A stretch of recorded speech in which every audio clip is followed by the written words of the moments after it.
Hi everyone, welcome to UJIC 2020, our first virtual conference. My name is Kim Coburn, and today we're going to be talking about the electronic form implementation over here at the Utah Division of Oil, Gas, and Mining. The division was formed in order to regulate the exploration and development of coal, oil, gas, and other minerals to encourage responsible development and reclamation. Our program was formed in the 1970s primarily to protect human health and safety, the environment, and the interests of the state and its citizens. The way how we do that is through the Utah Mineland Reclamation Act for minerals. I am part of the minerals inspection team, which is a team of 6 inspectors throughout the state of Utah, where we each have about 100 mines.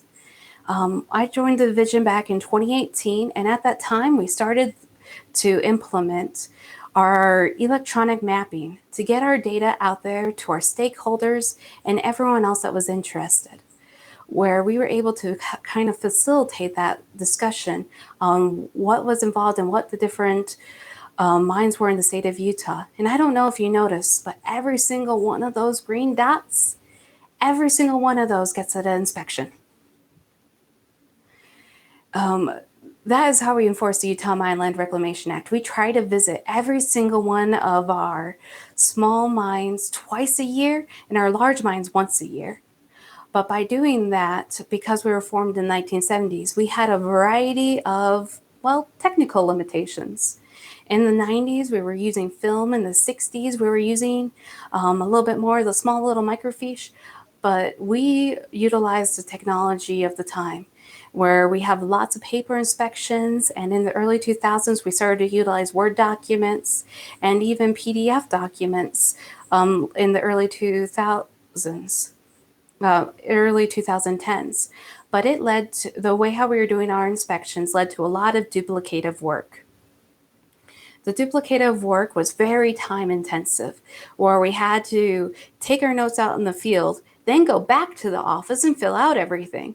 And when you, like this example of a legacy document was from 2004. This one, where you had to fill out everything by hand. It led to a lot of, variety in our techniques.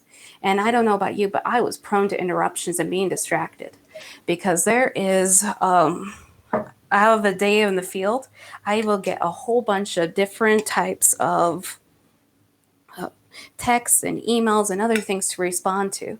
So it led to us trying to figure out how will we be able to more efficiently do our inspections, because it takes a lot of times and it's very important to what we do.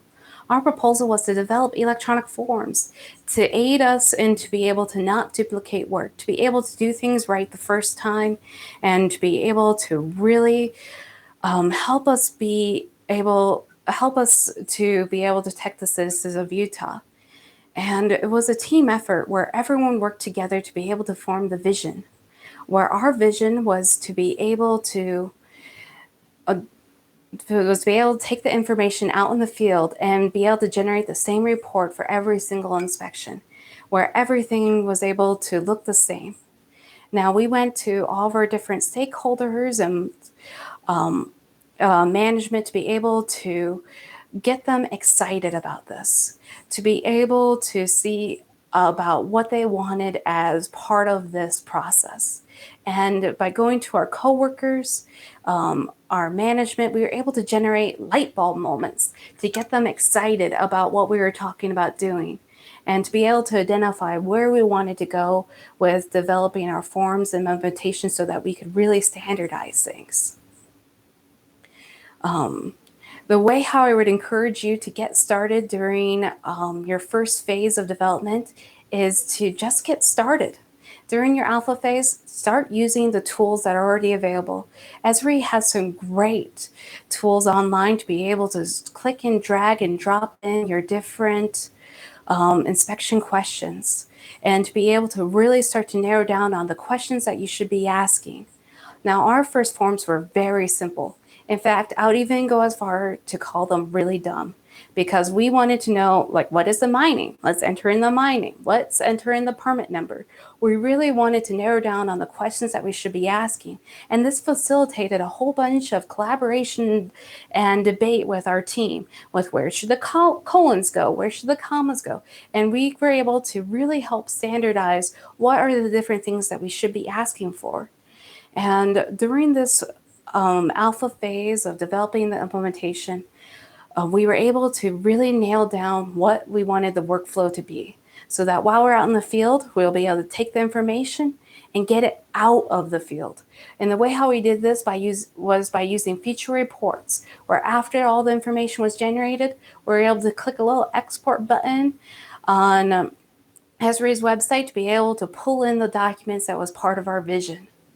The thing is where do you go from here? Because everyone is seeing what you're doing if you work in a group like I do with very small cubicles, where they really wanted to be part of the action because they see what you're doing.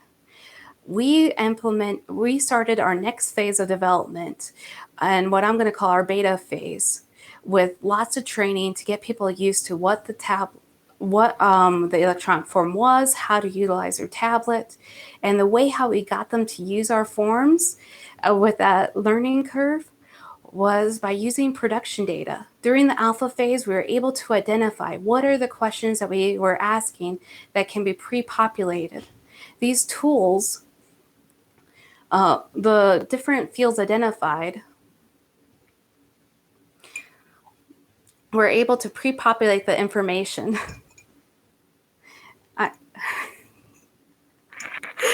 I'm going to go back and start from here. So I'm going to go back to here with talking about getting our workflow go. I would advise everyone that wants to get started to keep it simple. You want to have your forms as simple as possible, because at this point you are going to be debating with your team. You're going to be creating collaborations where you will be asking what are the things that you should be wanting on the forms. What things can you standardize? Do you want to standardize the weather? No, sunny versus snow. These are the type of things that you really want to narrow down during your alpha and development phase. You also want to nail down what is your workflow going to be, because our workflow in this case was to be able to get the information that we collected on survey 123 and get it out of it by using feature reports that generated report templates. That was what we developed during the vision phase that got people excited about what they were seeing and using, where everything was in the same place every single time. And I don't know about you, but I do not operate in a vacuum, where all of our coworkers that were not part of the alpha phase, they really wanted to get involved and get training and start to use these tools too, as well. They wanted to be able to start using these different things because you got them excited during the vision phase. We did a lot of frequent training when we first started to be able to get people trained on the different inspections. But the way how we were able to guarantee that people would actually be using them is we rolled out during our second or beta phase, the production data. We identified during the alpha phase which are the fields that we can pre-populate. We went and identified that if we were able to type in the mine number, it would self-generate out the mine name, the operator name, everything that we could pull from our database to keep it consistent, where you didn't have to look that information up. It was all right there and at their fingertips, and would save them time on filling out their forms. That is what got them to start to utilize it, is they were able to see the immediate value of saving themselves time. And then we were able to generate tools. That way they could even see themselves live. We were able to go and see what inspections you were doing, and you were able to have managers look and see where the inspections are and be able to fill out reports faster than ever. They were able to go through and not have to go through several email chains of emailing everyone what has everyone been up to. They could see it right there on the map using dashboards with the different with all the different information. And they were able to recognize the different value that this product was bringing them by having information at their fingertips that they never had so quickly before.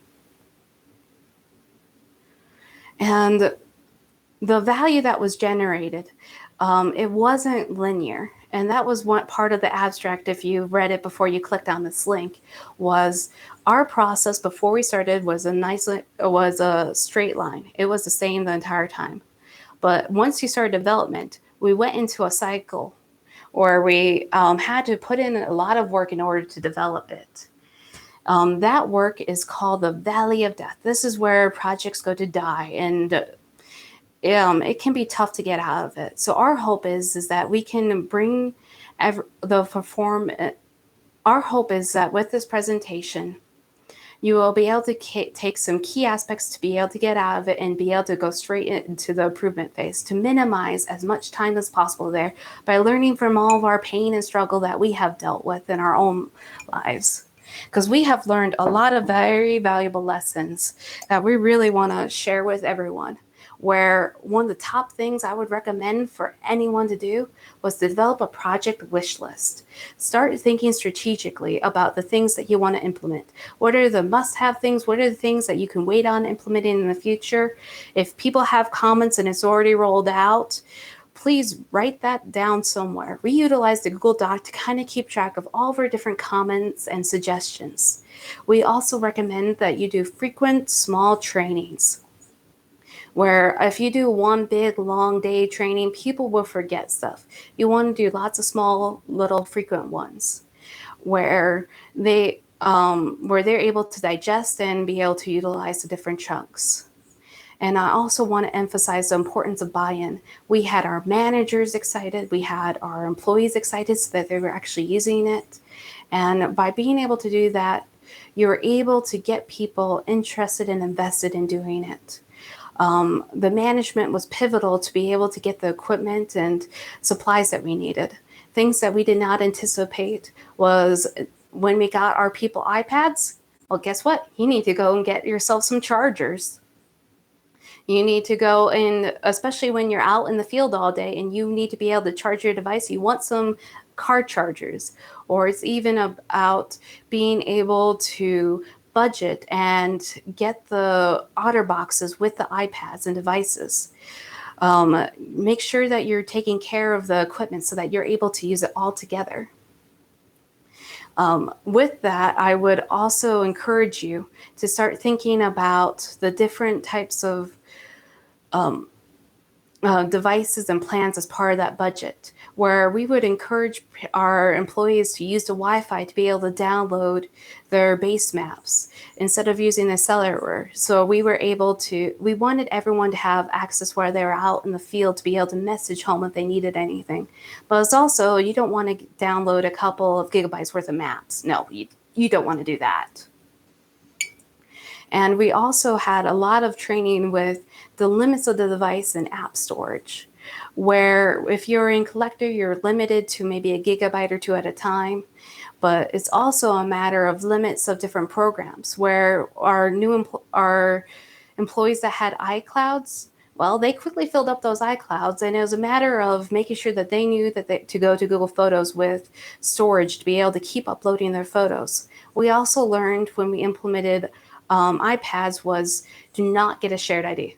Just it leads to a whole bunch of confusion because everyone is on the same account, and if you're doing inspections at the same time, all of a sudden all of your images, they are going to be in the same place.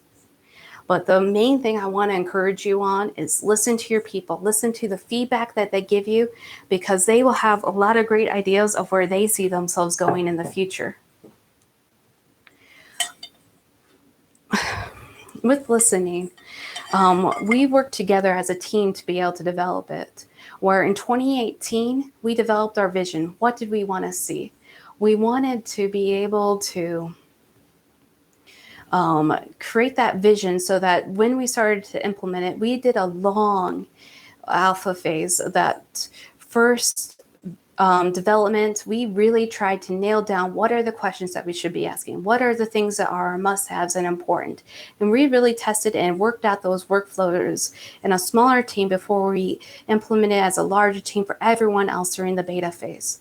During the beta phase, we were able to keep it much smoother by being able to work out during the alpha phase what some of the questions would be, what is some of the things that we could do to minimize the heartache.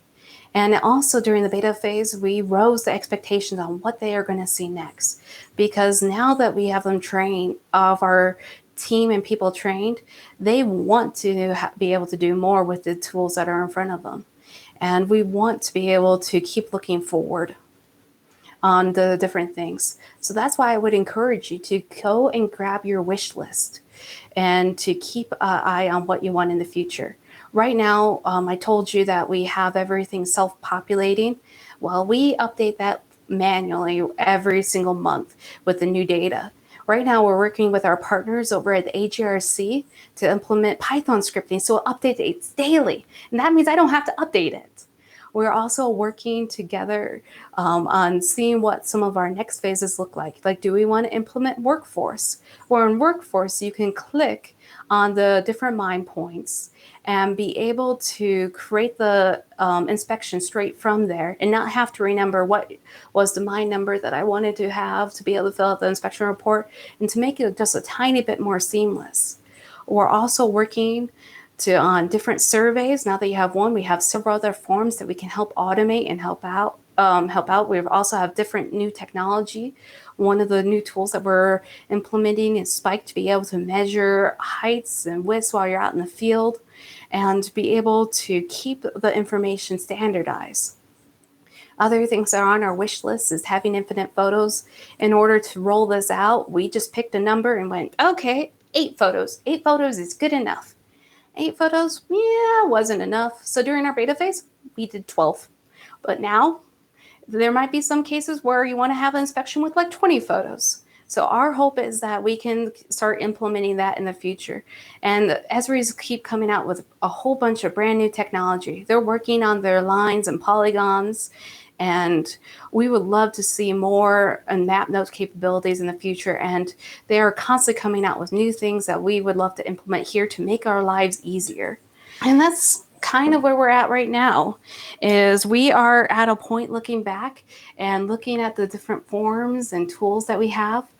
I know that I have really increased my time savings, or I've done when we've done our return on investment or ROI, it used to take me about a half hour to fill out every single one of my inspections by hand. Now with this little bit of automated tools and repetitive tasks, I'm able to save myself about 15 minutes. I got my time half. And when I have to do hundreds of inspections, all of a sudden that multiplies into other things that I can be doing. That is wonderful. Our hope is that we can further increase it to maybe 10 minutes, 5 minutes, and we really want to just keep improving it and identify other areas that we can work in the future. And by having all of our electronic forms, we are increasing our knowledge retention. I know I forget things from 2 weeks ago, but to have it right there automatically in the file, that saves us so much time and effort. Yes. We're able to go and click on it and have it available in our fingertips. We're able to do it continually and have more predictable results, where we're able to have everything standardized and consistent. And the data just being there, we're able to see when the last time we were at a mine, to be able to generate statistics on how many mines we visit, and able to do different analyses, such as how much time does it take to get to a mine? And we are able to have a situational awareness like we never had before, which is very exciting. I'm able to see how many mines I've been to. My supervisor is able to know at any given time how many mines that we have visited and where to be able to focus us. It has been amazing to be able to make better informed decisions on, I have not seen that mine for a while. I better go out there and see how they're doing. And the best part about this electronic forms with the Survey 1 to 3 is the ownership. We did this all in a house. We're a very small team of people, and we were able to do this all ourselves. We didn't have to go and get another subcontractor when we wanted to add in a question or get a change order. If we wanted to make a comment to a colon, we were able to do that ourselves. And that has really improved upon our ownership of the product and really made our team embrace it. And that's kind of where I want to leave it, is just to thank our team, to thank all of you for listening, to especially thank our leadership and our partners, to thank Tommy Thompson, Michael Van Hatten, and Paul Gedge, that if you guys have any questions, please don't hesitate to email us. You can reach me at kcoburn@utah.gov. And I'm going to take the first question, which is, Ujik, where is my 2020 mug? I need it, please. If anyone has any questions, please don't hesitate to reach out. I look forward to seeing you all next year. And we are very excited for you this year. Thank you for listening. Bye.